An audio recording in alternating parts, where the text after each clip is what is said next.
எனது செல்போன்லாம் பிளாஸ்ட் ஆகுதா? எஸ், ஆமாங்க. ரீசெண்டா வாட்ஸ்அப் திறந்தாலே எல்லாரும் வந்து இந்த வாய்ஸ் மெசேஜ் வந்து ஃபார்வர்ட் பண்ணியிருக்காங்க.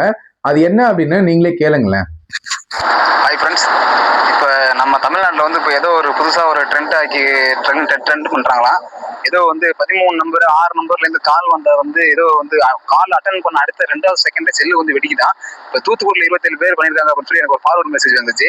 அதே போல பார்த்தீங்கன்னாக்கா இப்போ சென்னையிலேருந்து ஒரு நண்பர் ஒருத்தர் பேசி அனுப்பியிருக்காரு. இப்போ என்னோட ஃப்ரெண்ட்ஸுங்க வந்து சிங்கப்பூரில் உள்ள ஃப்ரெண்ட்ஸுங்க வந்து இப்போ எனக்கு எல்லா பேருமே இப்போ ஒரு 5 நிமிஷத்துல எல்லாம் இப்போ ஷேர் பண்ணாங்க. ஸோ நீங்கள் உங்களால் முடிஞ்ச அளவுக்கு நீங்கள் நம்ம ஊரில் வந்து எல்லா செல்ஃபோன் யூஸ் பண்ணுற அத்தனை பேர்கிட்ட சொல்லுங்கள். ப்ளஸ் உங்களோட ஃப்ரெண்ட்ஸு, உங்களோட ரிலேட்டிவ், உங்களோட குடும்பம், மற்றவங்க எல்லா பேருக்கும் உடனே இந்த மெசேஜை பாஸ் பண்ணுங்க. ஏன்னா இது இப்போ ஆரம்பிச்சு ஜஸ்ட் இப்போ ஒரு 10 நிமிஷத்துக்கு மேலே தான் ஆகுதான். இது உடனே வந்து இப்போ உடனே பரவிக்கிட்டு இருக்கு.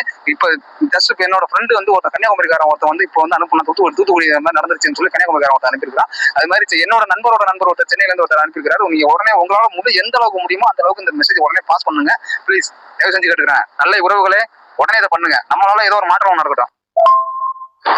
ஹலோ, நான் தூத்துக்குடியிலேருந்து பேசுகிறேன். இன்னைக்கு வந்து கஸ்டமர் கால்னு என்னமோ 5-6 நம்பர்லேருந்து வருது. அதை யாரும் அட்டன் பண்ணாதீங்க. அதை அட்டன் பண்ணிங்கன்னா பிளாஸ்ட் ஆகி செல்லு வெடிச்சிடுறது. அதுலேயே இப்போ தூத்துக்குடியில் பார்த்தீங்கன்னா 27 பேர் செத்துட்டாங்க. நல்லா கேர்ஃபுல்லாக இருங்க. உங்களுக்கு தெரிஞ்சவங்களுக்குலாம் ஷேர் பண்ணுங்க. நீங்களே இந்த ஆடியோவை கேட்டிருப்பீங்க. அதாவது என்ன சொல்றாங்கன்னா வந்து ஒரு 4லேருந்து 5 நம்பர்லேருந்து கால் வருதான். அது கால் பண்ண பிறகு ஃபோன் வந்து பிளாஸ்ட் ஆகுது. இந்த மாதிரி இறந்துருக்காங்க அப்படின்ற மாதிரியான ஒரு இன்ஃபர்மேஷன் வந்து ஷேர் பண்ணியிருக்காங்க. சரி, ஓகே, இவங்க ஏதோ ஒரு இன்ஃபர்மேஷன் ஷேர் பண்ணுறாங்க. பட் ஆனால் இது முற்றிலும் வந்து பார்த்தீங்கன்னா ஃபேக்கு. நீங்கள் உஷாராக இருங்க. உங்களுக்கும் இந்த மாதிரியான மெசேஜ் வந்துச்சுன்னா நீங்கள் தயவு செஞ்சு நம்பாதீங்க. அது எப்படிங்க யாருன்னா வந்து நம்மளுக்கு ஃபோன் பண்ணால் ஃபோன் பிளாஸ்ட் ஆகுமா? எனக்கு ஒன்றுமே புரியல. அதாவது ஒரு ஃபோன் வந்து எப்படி செயல்படுது அப்படின்னா, நம்ம சுற்றி வந்து டவர்ஸ்லாம் இருக்கும். அதாவது ஒரு ஃபோன் பண்ணுறாங்க அப்படின்னா ஒரு டவர்ல இருந்து, அதாவது யார் ஃபோன் பண்ணுறாங்களோ அங்கே நியர்பையில் இருக்கக்கூடிய டவரும் யார் ரிசீவரோ அவங்களோட டவரும் கனெக்ட் பண்ணி தான் கால் வரும்.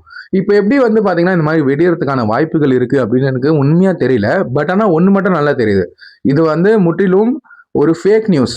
அதனால இந்த மாதிரியான மெசேஜ் யாருன்னா உங்களுக்கு அமிச்சாங்க அப்படின்னா தயவு செய்து நீங்கள் யாருக்கும் ஷேர் பண்ணாதீங்க. அது மட்டும் இல்லாம இதை நம்பாதீங்க. ஃபர்ஸ்ட் வீடியோ பார்த்துருக்க நீங்க சயின்ஸ் பேக்ரவுண்டா இருக்கீங்க, இது எந்த மாதிரியான பாசிபிலிட்டிஸ் இருக்கு? அதாவது என்னை பொறுத்த வரைக்கும் 99% வந்து இதுக்கான பாசிபிலிட்டிஸ் இல்லை அப்படின்னு நான் சொல்லுவேன். பட் ஆனால் சயின்ஸ் பொறுத்த வரைக்கும் எனிதிங் வில் பி பாசிபிள் அப்படின்னு சொல்லலாம். பட் ஆனால் என்னோட டவுட் என்ன அப்படின்னா, நீங்க சயின்ஸ் குரூப்பா இருக்கீங்க, அதாவது சயின்ஸ் ரிலேட்டடா இந்த மாதிரியான இன்ஃபர்மேஷன்ஸை கேதர் பண்ணி வச்சிருக்கீங்க அப்படின்னா நீங்க உங்களோட வியூவை கமெண்ட்ல மென்ஷன் பண்ணுங்க.